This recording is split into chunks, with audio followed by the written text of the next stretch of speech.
La République démocratique du Congo traverse une période de fragilité sécuritaire depuis plusieurs années, particulièrement dans sa région orientale, Kivu, Ituri et Tanganyika. Cette zone est marquée par des conflits internes, souvent alimentés par des groupes armés locaux, régionaux, ainsi que des enjeux ethniques et économiques complexes. Ce dernier mois, les tensions ont été exacerbées par la présence de groupes comme le Force démocratique de libération du Rwanda, FDLR, le Maï Maï et plus récemment les rebelles du 1-23 soutenus par des éléments extérieurs, notamment du Rwanda.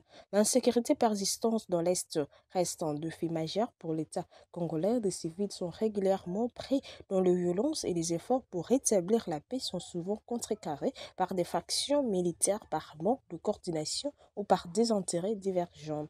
Le chef de l'État, après un séjour à Accra, revient à Kinshasa et préside un conseil supérieur de la défense et les rencontres stratégiquement crucial avec le nouveau commandant militaire. Ce geste symbolise plusieurs éléments importants. Ce retour et la convocation de cette réunion montrent que le président cherche à reprendre la main sur la situation sécuritaire. Il s'agit d'un message fort sur son engagement direct et son implication dans les décisions des défenses nationales, particulièrement après un séjour à l'étranger. Le fait que ce soit une première réunion avec le nouveau commandement montrait une possible volonté de réorganiser ou de dynamiser le structure de défense pour faire face à une situation sécuritaire complexe.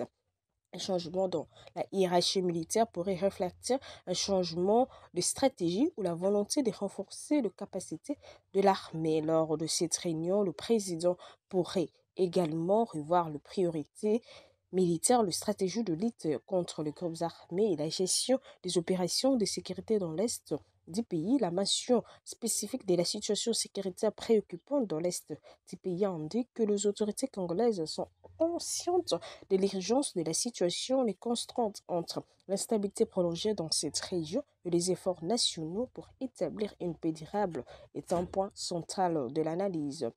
L'Est de la RDC est une zone riche en ressources naturelles, mais également en conflits liés à des enjeux ethniques et économiques. Les groupes armés, souvent motivés par des rencontres et le contrôle de ces ressources, sont responsables de nombreuses violences.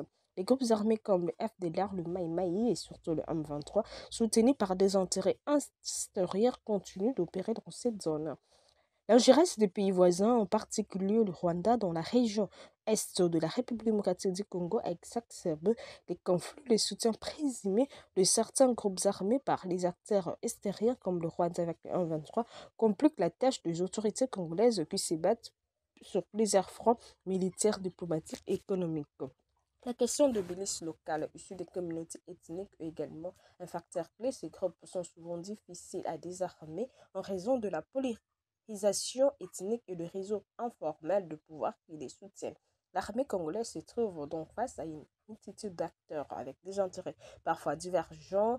Le gouvernement congolais a souvent lancé des offensives militaires pour repousser ces groupes, parfois avec l'aide de groupes internationaux comme le Mission de l'ONU en RDC. Toutefois, ces opérations n'ont pas toujours été portées positives en raison de l'insuffisance des ressources, de la lenteur dans la mise en œuvre de réformes militaires ou des tensions internes liées aux violences de droits de l'homme commises par des groupes nationaux.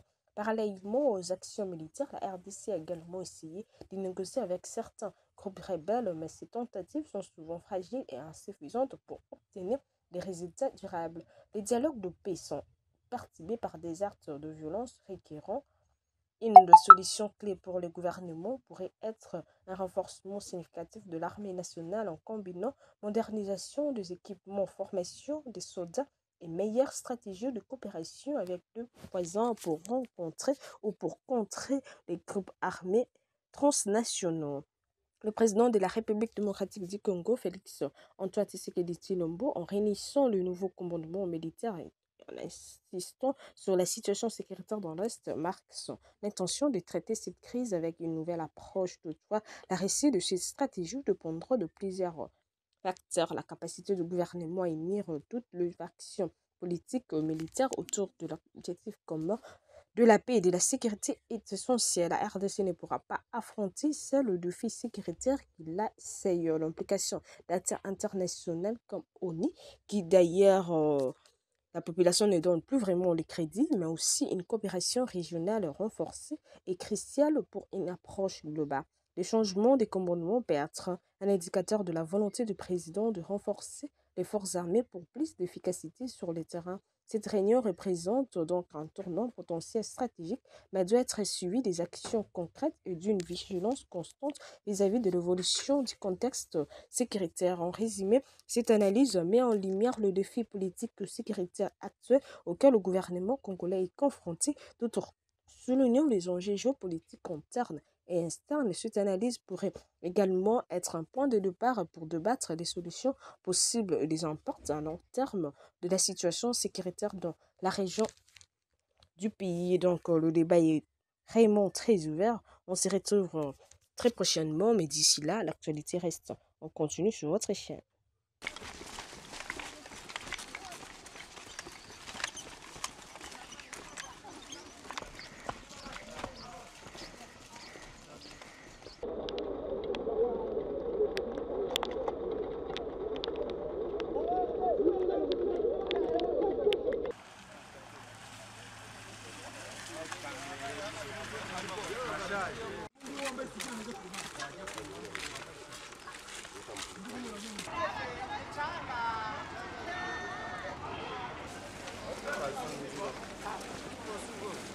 Et Adema Action TV, la chaîne sociopolitique et